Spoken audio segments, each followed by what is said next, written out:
नमस्कार माझ्या सर्वांना, मी शिवानी. गावाकडच्या स्वादमध्ये आपलं खूप खूप मनापासून स्वागत आहे. आजचा मोसम बघा किती छान झालेला आहे. तर मी म्हटलं चला आज नवीन थोडीशी रेसिपी युनिक तरीकेने साबुदाणा आणि भगरपासनं बनवूया.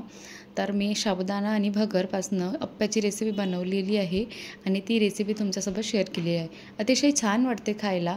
नेहमी आता सपोज उपासाला खाणं हे जरुरी नाही आहे, पण आपण असं अलग कोणत्या पण दिवशी खायची इच्छा झाली ना, तर हे पटकन बनवून आपण खाऊ शकतो. आता आपण जे नेहमी अप्पे बनवतो त्याला काय करणं पडते, अगोदर डाळी वगैरे सर्व भिजायला ठेवणं पडते आणि त्याच्या बाद करणं पडते. पण ही इन्स्टंट रेसिपी आहे म्हणून मी ते तुमच्यासोबत शेअर केली. तर काय करायचं आहे, आपल्याला कढाईमध्ये 1 कप भगर व अर्धा कप साबुदाणा घ्यायचा आणि त्याला मीडियम टू लो फ्लेमवर छानपैकी असं खरपूस होईपर्यंत भाजून घ्यायचं आहे.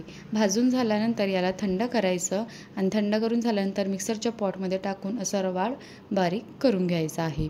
बघू शकता किती छान असं पैकी रवाळ टेक्स्चर आलेलं आहे. तर यामध्ये आपल्याला 1 कप दही टाकायचं आहे, खट्टवालं टाकायचं, सोबतच 1 कप पाणी टाकायचं आहे. नंतर हे अगोदर सुरुवातीला मिक्स करून घ्यायचं. मिक्स करून झाल्यानंतर याला आणखी एकदा मिक्सरमध्ये आपल्याला चालवून घ्यायचं आहे, म्हणजे बारीक करून घ्यायचं आहे हलकंसं, म्हणजे बॅटर पूर्ण एकसारखं होऊन जाईल ह्यासाठी. तर अशा प्रकारे बॅटर तयार झाल्यानंतर आपल्याला एका भांड्यामध्ये काढून घ्यायचं आहे आणि नंतर यामध्ये अर्धा कप पाणी टाकायचं आहे, कारण की हे थोडंसं घट्ट आहे. तर सुरुवातीला पण तुम्ही 1.5 कप डायरेक्ट पाणी टाकू शकता किंवा अशा प्रकारे नंतर पण तुम्ही अर्धा कप पाणी टाकून ॲडजस्ट करू शकता. याला 10 मिनटं मी आता रेस्ट करायला ठेवते, जेणेकरून साबुदाणा आणि भगर थोडंसं छानपैकी मुरून जाईल. आणि 10 मिनटाचा नंतर आपल्याला याच्यामध्ये शेंगदाण्याचा कूट टाकायचा आहे, भाजलेला शेंगदाण्याचा कूट, सोबतच मिरची व जिऱ्याचं मी कूट टाकलेलं आहे, बारीक असं दरदरसं वाटून घेतलं. आणि सोबतच कोथिंबीरसुद्धा टाकायची आहे आणि चवीनुसार मीठ टाकायचं आहे. अगोदर हे मिक्स करून घ्यायचं आणि नंतर यामध्ये मी एक कच्चा आलू किसून टाकलेला आहे, म्हणजे जेव्हा आपण अप्पे बनवू ना, तर बाइंडिंगसाठी इझिली ते बाइंड होईल, म्हणजे बरोबर एकसारखं चिपकून राहील अप्पे यासाठी. तर यामध्ये मी किसलेला 1 ते 2 आलू टाकू शकता तुम्ही किसून आणि याला साईडला ठेवलं. त्याआधी मी विचार करत असेल की अप्पे बनवायचा हिने डोसाचा पॅन का घेतला बा.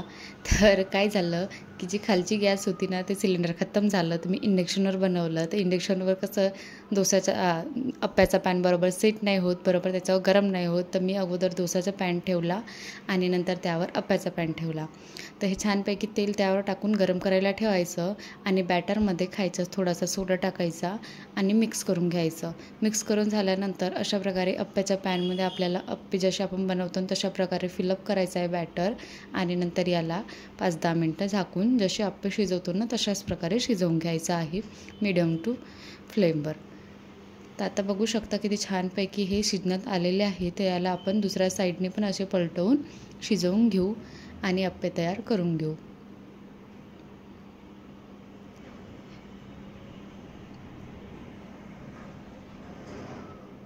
अशा प्रकारे दोन्ही साईडनी अलटपलट करून याला छानपैकी शिजवून घ्यायचं आहे. खूप छान वाटते खायला, असं नाही की भगर किंवा साबुदाण्याच्याच खूप जास्त टेस्ट वाटेल किंवा खायला तितके छान नाही लागणार, खूप छान वाटतात. आणि सपोज तुम्हाला चालत असेल तर तुम्ही उपासाला खाऊ शकता, नाहीतर त्याला असं पण आपण कोणत्याही दिवशी बनवून खातो म्हटलं ना, तरीही छान आणि इन्स्टंट रेसिपी आहे. बघू शकता किती छान झालेले आहे, अंदरून पण छानपैकी असे सॉफ्ट आणि खायला पण टेस्टी झालेले होते. तर कशी वाटली तुम्हाला आजची रेसिपी, तर तुम्ही याला दह्यासोबत किंवा चटणीसोबत खाऊ शकता. आणि रेसिपी आवडली असेल तर माझ्या चॅनेलला सबस्क्राईब करून रेसिपी घरी बनवून एन्जॉय करू शकता. चला तर टेक केअर, बाय. असेच व्हिडिओ बघत राहा आणि एन्जॉयसुद्धा करत राहा व खात राहा. Thank you so much.